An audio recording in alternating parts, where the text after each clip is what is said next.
Bonjour à tous et bienvenue sur Maggie's Planet, une chaîne sur laquelle on explore les merveilles de l'univers et de l'esprit à travers la science et la philosophie. Et aujourd'hui, nous allons parler d'un sujet un peu plus léger, la mort. Cette vidéo, c'est la deuxième partie d'une duologie sur l'exposition Mourir quelle histoire qui se tenait initialement à l'abbaye de Daoulas et qui se prolonge maintenant au musée de la Bretagne à Rennes. Dans le premier épisode, nous avions voyagé au travers des différents rituels auxquels s'adonnent les humains face au départ d'un être aimé. Annonce, cérémonie, sépulture et deuil, nous étions sur le territoire du tangible, de l'action. Mais qu'en dites-vous maintenant d'explorer l'imaginaire collectif, culturel, voire individuel en ce qui concerne notre indéniable destinée? Comment parle-t-on de la mort? Qu'est-ce qu'elle évoque au peuple du monde? Quelles sont les théories sur l'après? Et comment gardons-nous le souvenir de nos bien-aimés?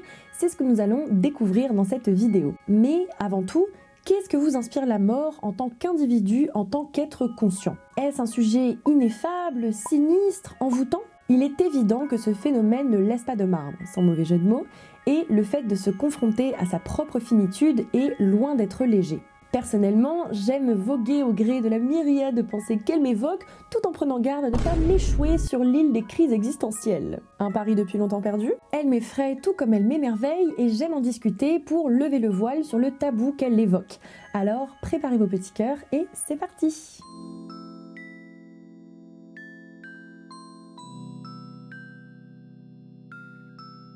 La mort, cette ultime inconnue, est une réalité incontestable de notre existence, mais malgré sa prédominance, elle reste insaisissable. La grande faucheuse ne possède pas de visage, si ce n'est le reflet péri d'une autre. C'est une entité sans forme ni substance tangible, et c'est donc tout naturellement que les humains cherchent éperdument à la dépeindre. Alors nous lui avons attribué des symboles, des allégories mythologiques, religieuses, dans l'espoir de la saisir, de lui donner du sens, si ce n'est de mettre fin à son mystère. Cette appétence à personnifier la mort a donné naissance à un vaste lexique symbolique ayant profondément influencé nos cultures, nos croyances et nos rituels. Si vous parlez de la mort à n'importe quel être humain, il y a de fortes chances qu'elle évoque à celui-ci la figure du crâne, symbole universel du repos éternel. Berceau des pensées, de l'âme et de la conscience, nous le laisserons derrière nous, destiné à l'évanescence. L'allégorie du crâne ne pouvant que nous rappeler la vulnérabilité de la chair et de la vie humaine. En Occident, nous lui avons donné corps pour façonner l'archétype de la grande faucheuse, qui est donc un squelette vêtu d'une cape et muni d'une fauche, qui est une allusion à la récolte des âmes et à l'équité de tout humain face à elle.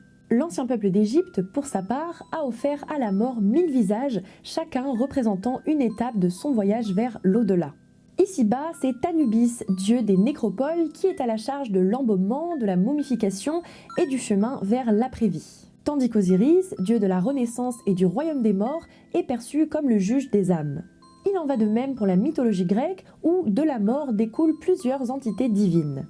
Thanatos en est son ultime métaphore, à charge de récupérer l'âme du défunt, mais il va tout de même convier Hermès, messager des dieux, à la guider jusqu'aux portes du royaume des morts. Par la suite, il passera le relais à Charon, batelier des abysses, qui transportera l'âme au gré du fleuve Styx afin de rejoindre Hadès, dieu de ce même royaume.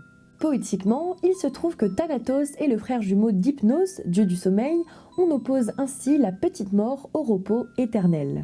Le parallèle avec le sommeil est d'ailleurs souvent utilisé pour s'imaginer en quelque sorte l'état de mort. Dans les bras de Morphée, notre conscience s'envole et laisse place aux profondeurs de notre esprit qui nous guide jusqu'au monde des rêves. Vivace, il nous transpose dans d'autres réalités. Oublié, c'est le néant qui s'offre à nous. Symbole de réincarnation quotidienne, le sommeil reflète le cycle de la vie et la transition vers un nouvel état. Et si la naissance peut être observée comme l'unification du corps et de l'âme, la mort, son issue, est donc l'instant où ces deux substances se désunissent. Selon les croyances, l'âme poursuit sa quête dans l'après-monde ou bien même reste ici-bas, devenant esprit, mais elle peut aussi humblement cesser d'exister. Et si son destin est de rejoindre un au-delà, il est rare qu'elle atteigne ce lieu de repos sans une interlude, sans un passage. Le passage est une épopée temporaire, un état intermédiaire qui permet aux défunts de se détacher du monde des vivants afin de rejoindre le monde d'après. En son sein, il est possible qu'il rencontre un archétype dont le rôle n'est pas de juger, mais plutôt de guider l'âme jusqu'à sa nouvelle destination. Ces voyages peuvent être doux, emplis de lumière et de béatitude, mais parfois le trépassé sera précipité dans des abysses où il sera confronté à de véritables épreuves. La tradition bouddhiste japonaise nous conte la rivière Sanzu que les défunts se doivent de traverser, quelque peu à l'image du Styx dont nous avons parlé plus tôt. La difficulté du périple sera déterminée par les péchés du défunt, se manifestant sous la forme d'obstacles et de tourbillons d'amener.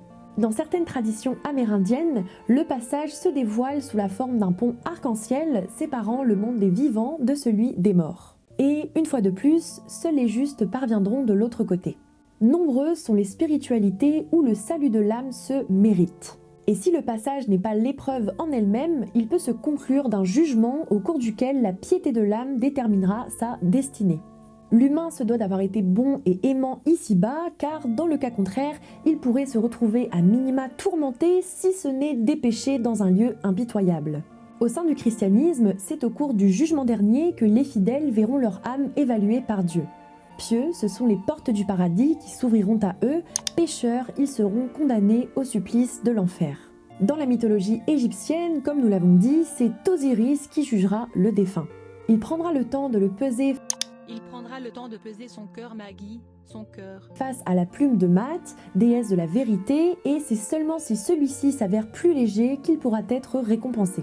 Mais le jugement dernier n'est pas toujours exécuté au travers d'une divinité, comme nous le racontent les fidèles de la tradition africaine Yoruba, qui eux attendent que leur sort soit déterminé par leurs ancêtres. Parfois même, ce n'est pas un personnage qui va se charger de leur destin, mais un élément divin. Pour le peuple Dogon du Mali, c'est l'eau qui reflètera l'état de l'âme, dont la grâce sera déterminée par la clarté du liquide.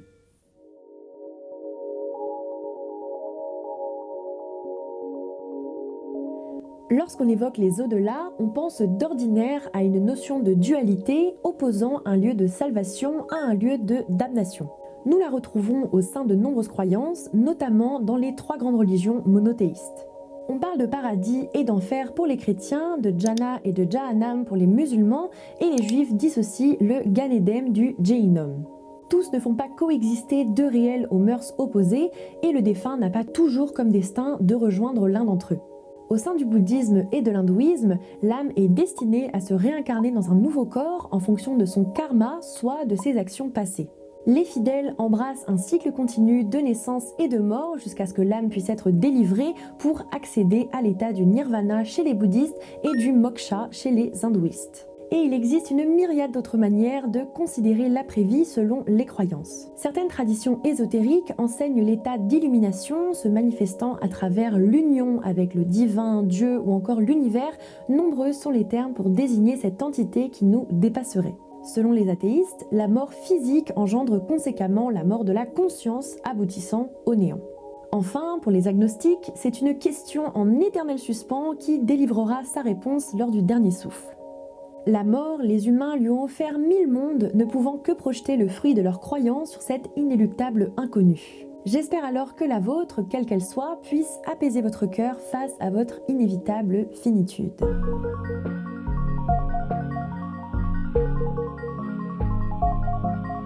Memento mori. Cette locution latine signifiant « souviens-toi que tu vas mourir » est une véritable invitation à méditer quant à la nature éphémère de notre existence. Et si les croyances que nous venons d'évoquer font écho à des mondes impalpables ici-bas, le concept du memento mori, lui, est à portée de main. Il se dépeint au cours de l'histoire à travers de multiples expressions artistiques et culturelles sous la forme d'œuvres ou d'objets, si ce n'est par l'humble observation des phénomènes naturels. Certaines représentations ne laissent aucun doute quant à leur message, à l'image des peintures allégories de la vie humaine de Philippe de Champaigne ou encore Vanitas de Johann Andreas Graf. D'autres sont plus subtiles, tels certains talismans issus de la tradition musulmane chiite, symboles de dévotion et de piété. C'est durant la prière qu'ils seront utilisés afin de protéger corps et âme du croyant, assurant son salut vers l'au-delà.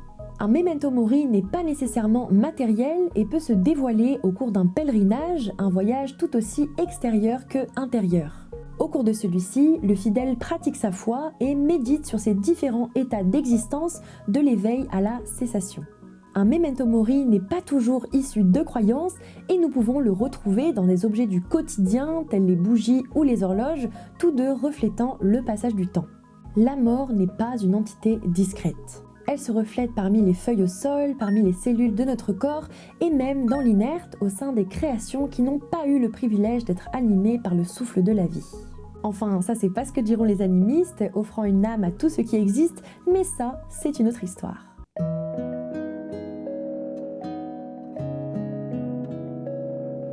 Notre rapport à la mort s'exprime à travers une myriade de mythes, de croyances et de références artistiques. Mais qu'en est-il du lien que nous entretenons avec ceux qui ont traversé la frontière de la vie, les défunts ? Bien que ce phénomène soit universel, rien n'est homogène et tous les peuples n'adoptent pas la même attitude envers ceux qui sont partis. Dans nos sociétés occidentales, la mort demeure un sujet tabou et c'est dans un esprit de réconciliation que j'ai à cœur de parler de ce phénomène qui peut, en toute justesse, être des plus sinistres. La grande faucheuse peut facilement nous angoisser, nous attriste quand nous y sommes confrontés et les discussions à son sujet ont tendance à être évitées. Nos funérailles sont plutôt solennelles et deviennent aisément des souvenirs amers. Pourtant, dans certaines cultures orientales, on aborde la mort avec plus de légèreté car, comme on vient d'en parler, elle ne vient pas tant sonner la fin d'une vie, mais plutôt le renouveau de celle-ci. Après la mort, la vie, puis la mort, puis la vie, ceci jusqu'à la délivrance, jusqu'à la cessation du cycle. En Afrique, dans de nombreuses cultures, les funérailles sont empreintes d'une ambiance festive, accompagnée de rites, de chants et de danses, célébrant la vie du disparu et initiant son passage vers le monde des ancêtres. Enfin, au sein de maintes traditions autochtones, il existe un aspect successif au décès de retour à la terre-mère. Poussière, tu redeviendras poussière, ton destin sera de nourrir celle qui t'a vu grandir. Chaque peuple, au travers de son histoire, cultive sa propre perception de la mort et l'aisance des humains face à elle dépend en grande partie de là où ils ont grandi. Pourtant, s'il y a bien quelque chose que tous ont en commun, c'est que l'ombre de la vie se manifeste aussi à travers la mémoire et les événements collectifs.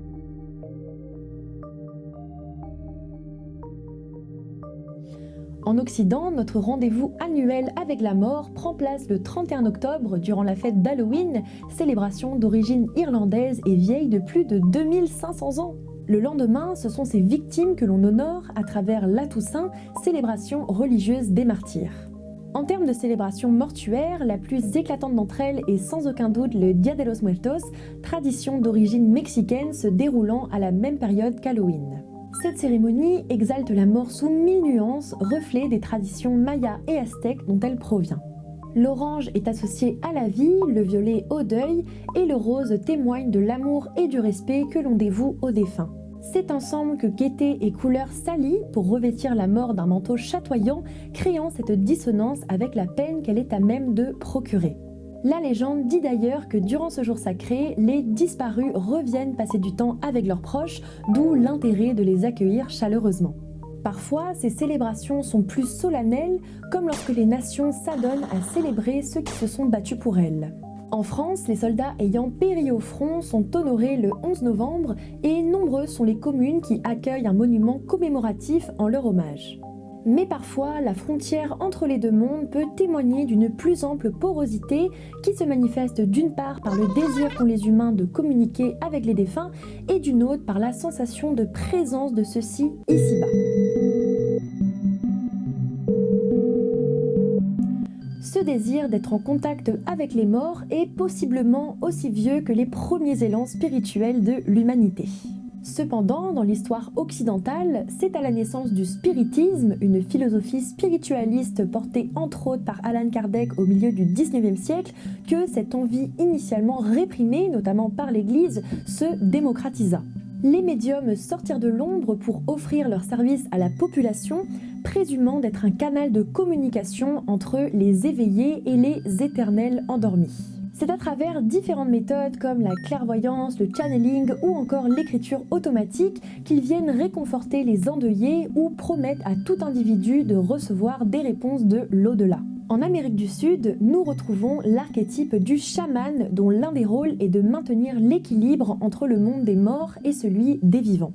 Il serait capable de voyager à travers différentes réalités en accédant à l'état de transe, impliquant chant, danse, méditation, ceci parfois accompagné de prises de substances psychédéliques. Cependant, tout le monde n'est pas si à l'aise avec les trépassés. C'est bien d'ailleurs pour cela que la figure du spectre, du fantôme, de l'esprit tourmente de nombreux êtres humains depuis la nuit des temps qui utilisent communément le verbe hanter pour décrire leur manifestation. On raconte que certains défunts demeurent sur Terre dans le désir d'accomplir quelque chose d'inachevé, comme régler des comptes ou, plus paisiblement, demander pardon. Les croyances associées aux esprits, qu'elles trouvent leur origine dans le deuil, la peur ou la fascination, reflètent toute cette notion d'inconnu dont la mort est empreinte. Les spectres peuplent abondamment les légendes de toute société et c'est de manière sensationnaliste qu'ils sont dépeints dans la culture populaire.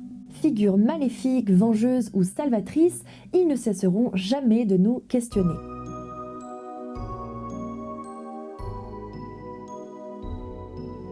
Le lien que nous entretenons avec nos bien-aimés désincarnés est avant tout un cheminement individuel propre à l'endeuillé. Par ailleurs, leur mémoire ne se conserve pas seulement à travers les souvenirs qu'ils laissent dans l'esprit, mais aussi à travers les objets, parfois d'une grande valeur sentimentale, qu'ils ont laissés derrière eux avant leur dernier sommeil. Dans des temps anciens, ces souvenirs pouvaient charnellement provenir du défunt. En effet, il n'était ni rare ni tabou de conserver des parties de son corps, que ce soit des petits morceaux d'eau ou encore des mèches de cheveux. Ces pratiques sont de moins en moins exploitées de nos jours, possiblement parce qu'elles nous paraissent quelque peu déconcertantes, mais peut-être aussi car aujourd'hui nous sommes à même d'immortaliser une vie au travers de la photographie. Et selon le ressenti, elles seront enfouies dans des albums poussiéreux par le deuil mais aussi l'oubli, ou installées en place d'honneur dans la demeure des proches.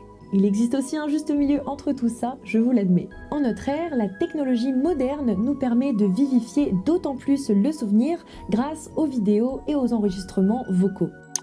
Ça va frère le boss, tu es en mode lacostéenne et tout? Ouais. L'humain s'attache aussi à des objets plus mondains du moment que l'artefact témoigne de la vie du défunt. Vêtements, bijoux, bibelots, livres, lettres, voire même biens immobiliers, ils entretiennent tous cette attache symbolique, spirituelle ou profane qui relie ces deux mondes. Ces liens matériels nous racontent que, par-delà les générations, peut rester le souvenir concret de l'autre. Preuve que son passage sur Terre n'a pas été vain et qu'il peut se prolonger à travers le souvenir que conservent ceux qui le succèdent. La disparition d'un être aimé nous expose à des choix cornéliens, nous invitant à oublier mais pas trop, à poursuivre son chemin avec un petit quelque chose en plus et un petit quelque chose en moins. L'humain peut au final compter sur ses croyances, son amour et ses proches pour apaiser son cœur dans ce qui peut être la plus vive des douleurs.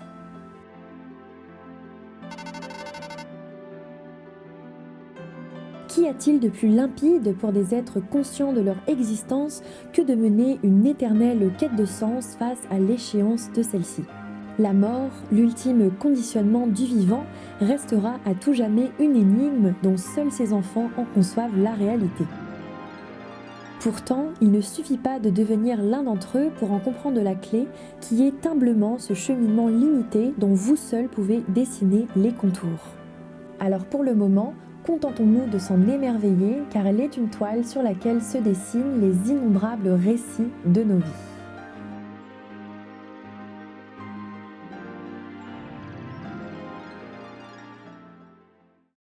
Merci du fond du cœur d'avoir regardé cette vidéo jusqu'au bout. J'espère sincèrement que ce documentaire vous aura plu et si c'est le cas et que vous voulez soutenir mon travail, n'hésitez pas à me laisser un petit like et à la partager à vos proches. Ici vous êtes toujours sur Maggie's Planet, une chaîne sur laquelle on explore les merveilles de l'univers et de l'esprit à travers la science et la philosophie. Donc si vous pensez toujours pouvoir trouver votre bonheur ici, n'hésitez pas à vous abonner.